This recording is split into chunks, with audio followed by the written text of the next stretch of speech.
कौशलेश दशरथ के जाए, हम पितु बचन मानवन आए।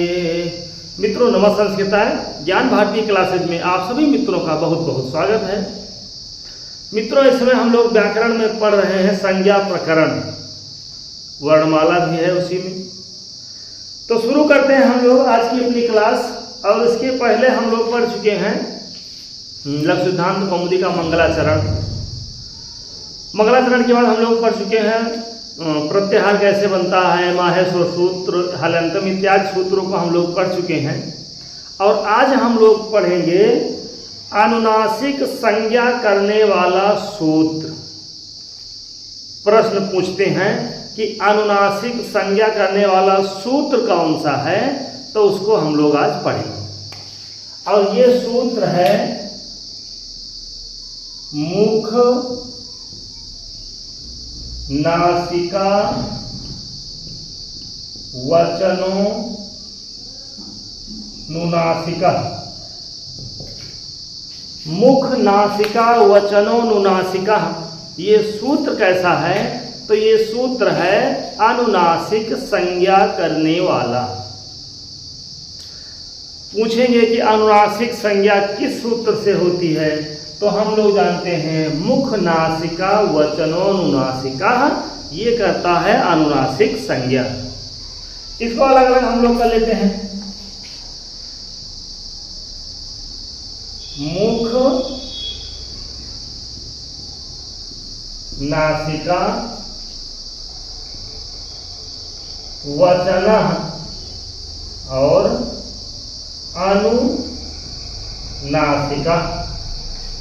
सूत्र हमारा है मुख नासिका वचनों नुनासिका। मुख नासिका वचन अनुनासिका। इस सूत्र का इतना मतलब है कि मुख नासिका, मुख और नासिका से जो वर्ण बोले जाते हैं उनको हम लोग अनुनासिक वर्ण कहते हैं। मुख नासिका वचन अनुनासिका सूत्र है। और इसका हम लोग अगर अर्थ देखेंगे तो इसका अर्थ है मुख नासिका वचन अनुनासिका का कि मुख के साथ साथ जो वर्ण नाक से बोले जाते हैं उनको हम लोग अनुनासिक वर्ण कहते हैं। अब प्रश्न आता है कि मुख से तो सभी वर्ण बोले जाते हैं, सारे वर्ण तो मुख से ही बोले जाते हैं, लेकिन मुख के साथ साथ जो वर्ण नाक से बोले जाते हैं उनको ही अनुनासिक कहते हैं।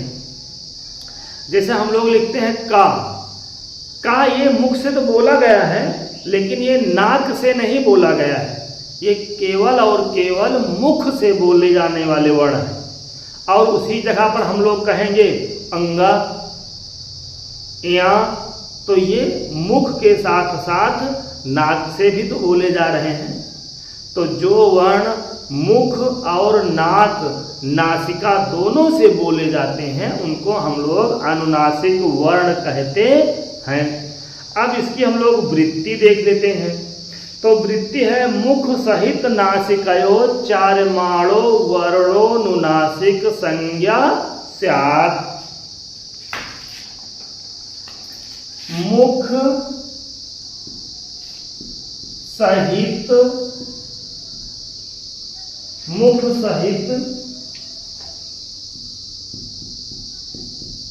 नासिकयो चार्यमाणो वर्णो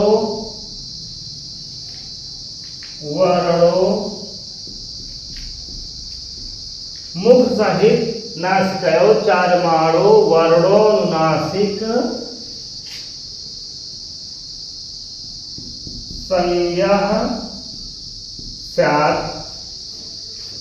वृत्ति है मुख सहित नासिकयो चार्यमाणो वर्णो नुनासिक संज्ञा स्यात्। मुख के साथ, मुख सहित मतलब मुख के साथ मुख सहित मतलब मुख के साथ नासिका से भी जो वर्ण उच्चारित होते हैं, बोले जाते हैं, ऐसे वर्णों की अनुनासिक संज्ञा होती है।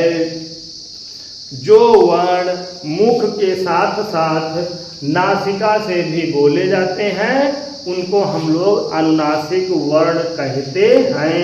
और सूत्र हमारा है मुख नासिका वचनोनुनासिका मुख सहित नासिकयोच्चार्यमाणो वर्णो नुनासिक संज्ञा स्यात्। वृत्ति का भी अर्थ हम लोग देख चुके हैं कि मुख के साथ, मुख सहित मतलब मुख के साथ साथ नासिका से भी बोले जाने वर्णों की अनुनासिक संज्ञा होती है। और इसके आगे है तदित्थम आ ई उ री एसाम वर्णानाम प्रत्येकम अष्टादश भेदा। आ ई उ री, आ ई उ री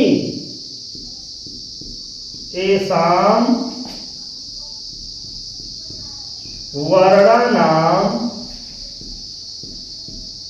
प्रत्येकम अष्टादश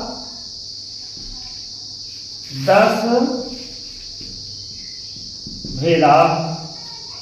एसाम वर्णानाम, एसाम वर्णानाम आयुरी एसाम वर्णानाम प्रत्येकम अष्टादश भेदा।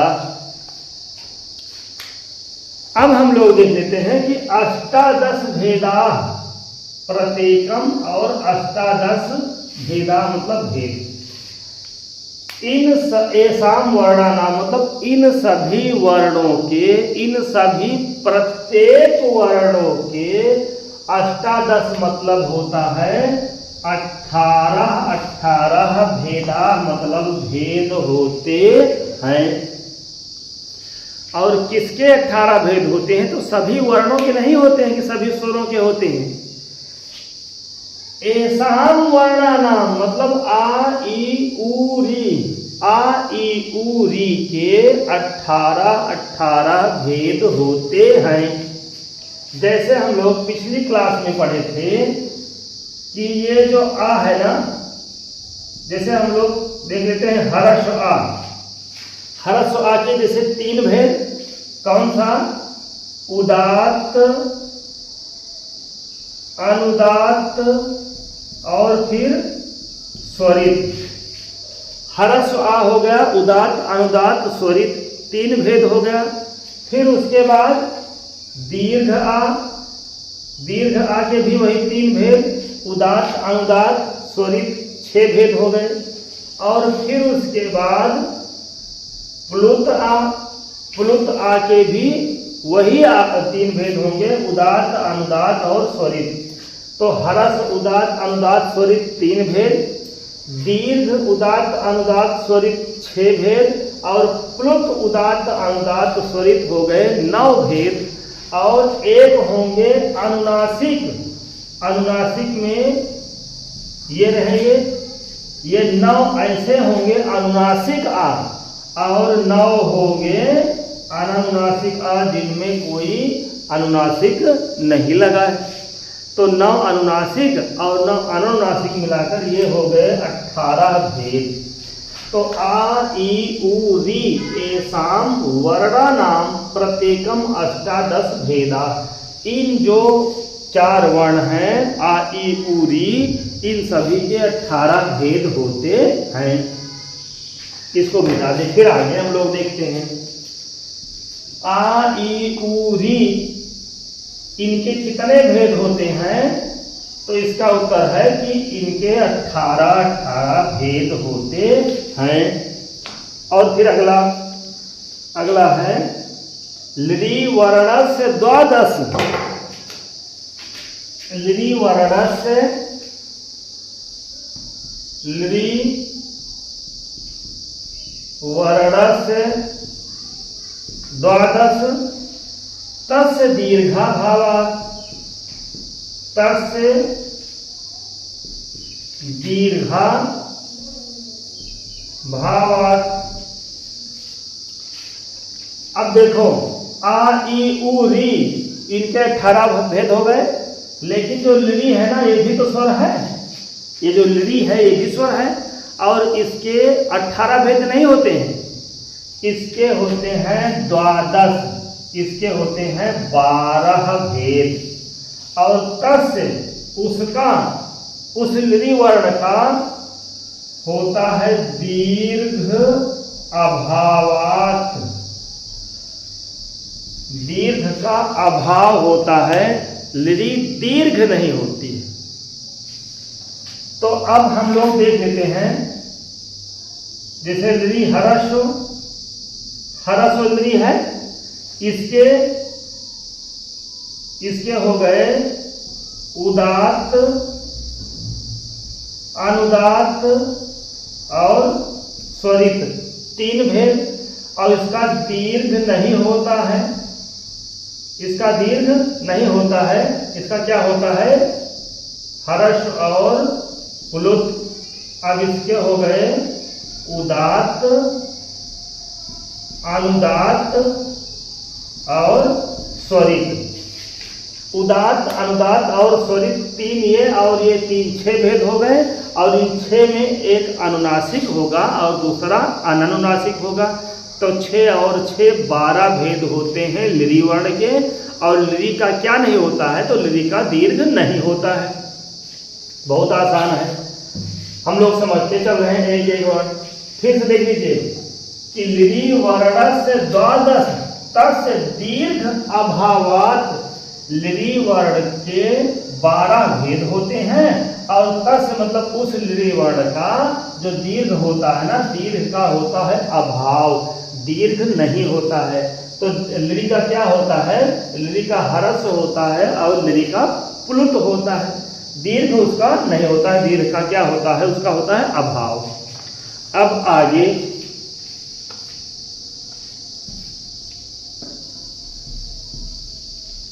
आ ई उ री 18 भेद, ली के 12 भेद। और ली का क्या नहीं होता है, तो ली का दीर्घ नहीं होता है, हर्ष और प्लुत मिला करके उदात्त, अनुदात्त, स्वरित 12 भेद होते हैं। फिर अगला है एचाम अपि 12 अत्येषां ह्रस्वभावात्। इसको अलग कर लेंगे तो ये हो जाएगा एचाम अपि 12 अत्येषां ह्रस्व, अलग कर लेंगे ह्रस्व अभावात्। एचाम, एच एक प्रत्याहार है, हम लोग देखे हैं कि एच प्रत्याहार में 4 वर्ण आते हैं, ए ओ आए और औ। ए ओ आए औ, ये जो 4 वर्ण है ना, इन चारों वर्णों का एक प्रत्याहार बनता है और वो प्रत्याहार है एच। एच प्रत्याहार में कितने वर्ण हैं, तो 4 वर्ण हैं। और इन ए ओ आए औ के कितने भेद, 12। इनके भी होते हैं 12 भेद, इनके भी 12 भेद होते हैं। और उन सभी वर्णों के किसका अभाव होता है, हर्ष का अभाव होता है। ए ओ आए औ हर्ष नहीं होते हैं और ए ओ आए औ आपस में सवर्णी नहीं होते हैं। प्रश्न बहुत आता है कि ए ओ आए औ के कौन से भेद नहीं होते हैं, तो ए ओ आए औ का हर्ष नहीं होता है। और ये सवर्णी होते हैं कि नहीं, तो सवर्णी नहीं होते हैं। ए ओ आए औ आपस में सवर्णी नहीं है और इनका हर्ष भी नहीं होता है। अगर हम लोग ये कहें कि ये हर्ष है, ये दीर्घ है, ये हर्ष है, ये दीर्घ है, तो ऐसा नहीं है। ये चारों वर्ण क्या हैं, ये दीर्घ हैं, दीर्घ होते हैं और प्लुत होते हैं, इनका हर्ष नहीं होता है। और हर्ष नहीं होता है तो वही इनका 12 भेद कम हो गया। हर्ष के जो 6 भेद हैं वो हो गए कम। दीर्घ किसका होता है? ए ओ ऐ औ का, और इधर प्लुत भी होता है। इनके उदात्त, फिर अनुदात्त, फिर स्वरित, 3 ये हो गए।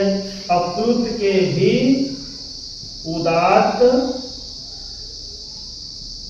अनुदात्त और स्वरित, 3 और 3 6 भेद हो गए। और 6 में से हम लोग जानते हैं कि एक अनुनासिक होगा, 6 अनुनासिक होंगे, और 6 अनुनासिक हो गए तो 12 भेद हो गए। ए ओ ऐ औ का हर्ष नहीं होता है और लृ का दीर्घ नहीं होता है। इस वजह से लृ क्या है? 12 भेद, और ए ओ ऐ औ मतलब एच प्रत्याहार की कितने भेद हैं?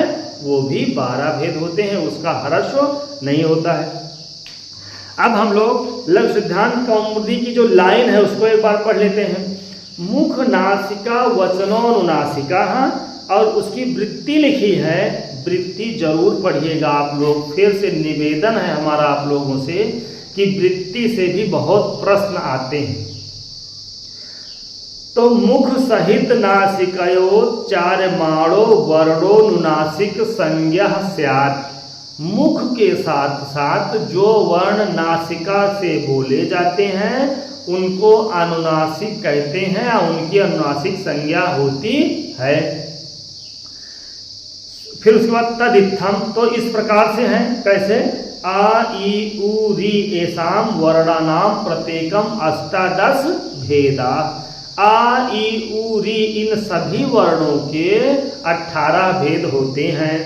फिर लृ वर्ण से 12 तस्य दीर्घा भावात, जो लृ वर्ण है ना उनके 12 भेद होते हैं और उनका दीर्घ का अभाव होता है, लृ दीर्घ होती नहीं, तो 12 भेद।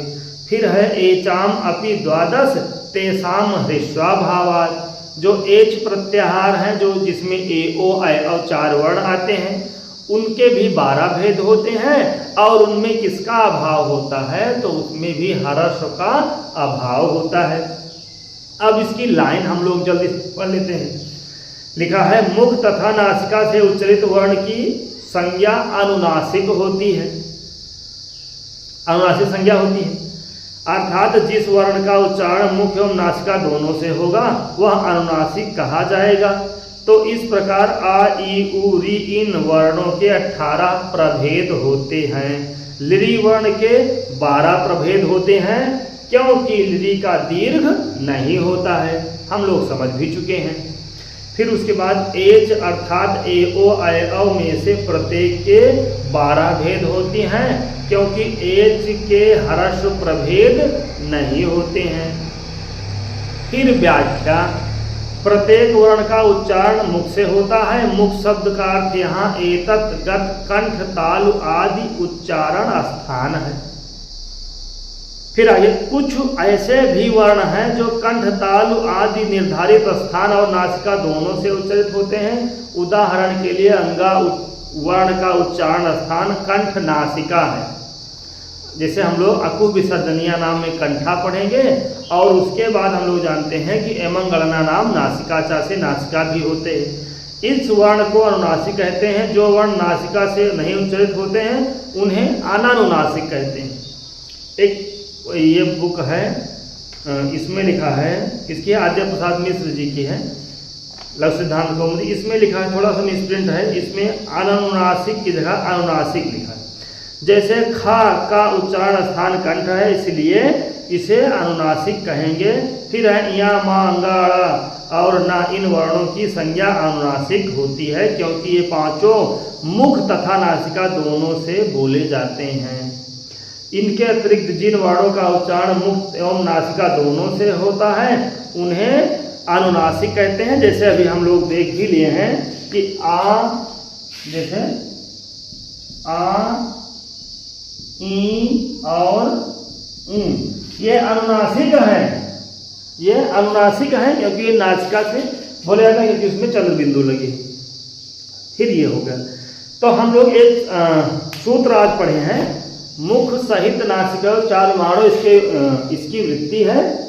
और सूत्र था मुख नासिका वचनोनुनासिका। मुख नासिका वचनोनुनासिका, ये सूत्र कैसा है? तो ये अनुनासिक संज्ञा करने वाला सूत्र है।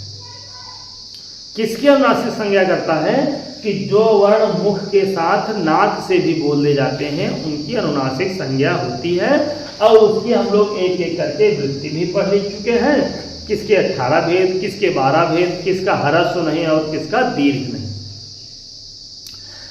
तो हम लोग अपनी क्लास को आज यहीं पर स्थगित करते हैं और मिलते हैं किसी अगली क्लास में। तब तक के लिए नमो संस्कृताय, धन्यवाद।